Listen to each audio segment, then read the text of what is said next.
Govt drives horticulture exports growth Sunday. Male Zimbabwe's lucrative horticulture sector is set for a major facelift as the government steps up efforts to explore new markets while reclaiming traditional ones. The government last week launched a US $30 million horticulture export revolving fund, HERF, to revive the sector. The fund is supported through the special drawing rights, SDRs, which the government received from the International Monetary Fund, IMF, last year. The IMF last year allocated Zimbabwe SDRs equivalent to US $958 million as part of a general allocation of US $650 billion that was released to the multilateral lending institutions member countries. Speaking at the launch by Finance and Economic Development Minister Professor Mthuli Ncube in Harare on Thursday, Lands, Agriculture, Fisheries, Water and Rural Development Minister Drive Anxious Masuka expressed gratitude that the Horticulture Development Council had made some suggestions on what needed to be done to broaden Zimbabwe's horticulture export markets. In terms of preparation for markets, we are in negotiations and at the very advanced stage of exporting citrus to China. The protocol is now being finalized.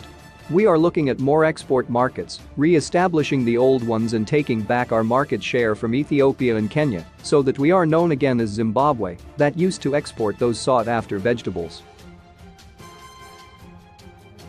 If you went to the Amsterdam market, for example, you would find that on auction day Zimbabwean flowers were very much sought after there, so I'm looking forward to an exciting future, he said. Dr. Masuka urged the local farmers to be sufficiently disciplined to pay their debts after securing loans under the revolving facility, saying the country's agriculture industry can only grow on a sustained basis if there is discipline among the value chain actors. Until the late 1990s, Zimbabwe's horticulture industry contributed 35 to 45% of the national gross domestic product, GDP, and was a major foreign exchange earner for the country. The sector used to contribute over US $125 million in export earnings at its peak in 2000. Zimbabwe's diverse horticulture exports were largely tropical, citrus and deciduous fruits, as well as various vegetables, tree nuts, avocados and cut flowers to European markets.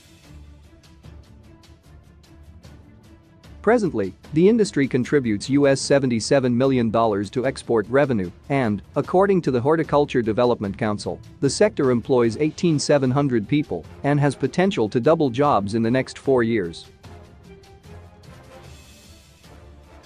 Dr. Masuka said under the Agriculture and Food Systems Transformation Strategy, there were 5 anchor strategies, among which the Horticulture Rehabilitation and Development Plan was key.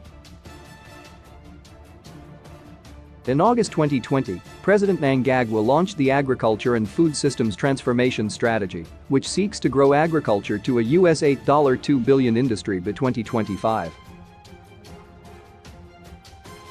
Zimbabwe has already surpassed the US $8.2 billion agriculture economy target, especially after the bumper harvest realized in the 2020-2021 wind farming season.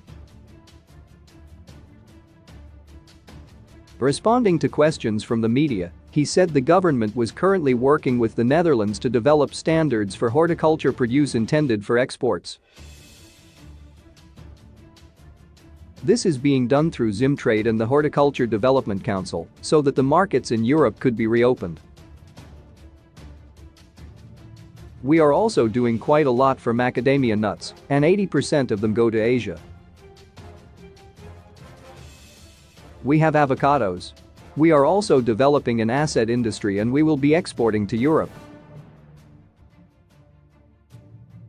For deciduous products such as apples and peaches, there is a market in Europe and the Middle East, and we are reopening all those, so it's something exciting. Something that we have perhaps not mentioned is the Dubai gateway for our horticulture. That is an outlet for Zimbabwean produce, and DP World is actually doing investment around Africa for the export of horticulture. We are not putting our eggs in one bag as we used to do. We are looking at the best markets for the various vegetable, fruit tree, nut and flower categories that we produce, he said. Earlier in his speech, Dr. Masuka highlighted that the horticulture industry is always considered a low-hanging fruit in terms of entry by the smallholder sector.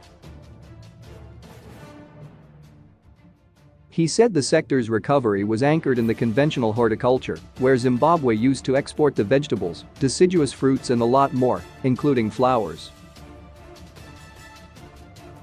Dr. Masuka said the government was making efforts to develop rural horticultural producers through the Presidential Rural Horticulture Scheme, which is targeting installation of 35,000 boreholes in all villages. He noted that horticulture was significant not only for nutritive aspects, but as a business. So, it is banking the previously unbanked and leaving no one and no place behind. I expect that as banks look at this revolving fund, they will also be able to cast an eye and also look at this rural development effort. We have models that are already working at Mangu in Matabeleland South Province. We have models that are working in Misvingo and elsewhere for this rural development component. Dr. Masuka said they were looking at expanding fruit tree production, and soon the government will be giving out ecologically determined tree species, 10 fruit trees per household. So, we'll be growing 30 million additional fruit trees. Hopefully, in future you will find that there could be a possibility that we will be able to finance this, he said.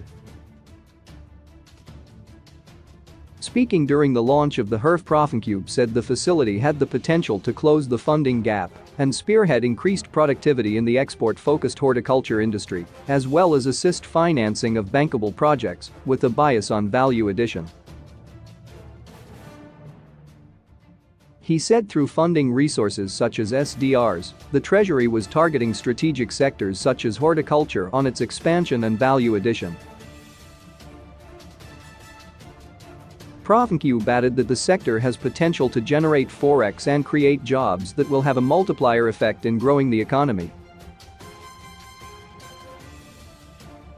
The Horticulture Export Revolving Fund has the potential to close the funding gap and spearhead increased productivity, as well as finance bankable projects with a focus on the value addition. Such strategic deployment of resources will ensure that Zimbabwe's Vision 2030 remains on course as we target an upper-middle income society by 2030 and enables Zimbabwe to restore its position as one of the leading horticultural exporting countries in the region, said Profincube. The US $30 million facility will be accessed through the normal banking channels, where eligible export horticulture applicants' intended beneficiaries are required to submit the requests to the participating banks with the requisite information. Through the risk-sharing and co-financing model, banking institutions shall conduct their normal credit assessments and due diligence. To this end, the Government of Zimbabwe, the Reserve Bank of Zimbabwe, FBC Bank, NMB Bank, CABS Bank, and the AFC Land and Development Bank have signed the Memorandum of Agreement and Term Sheet for the Horticulture Export Revolving Fund.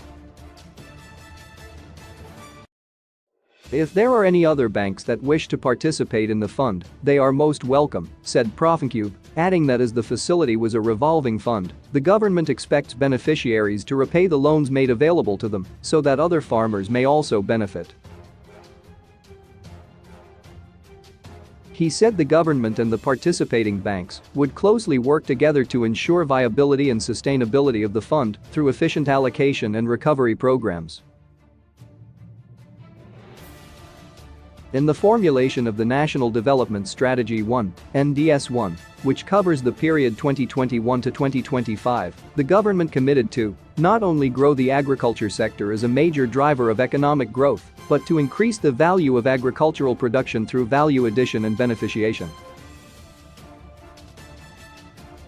The main objective is to transform Zimbabwe's economic structure from being highly dependent on the export of agricultural raw materials to an economy trading in high-value processed goods. Zimbabwe has been one of Africa's traditional major exporters of horticultural products, alongside Kenya and Ethiopia, for most of the late 1980s up to the early 2000s.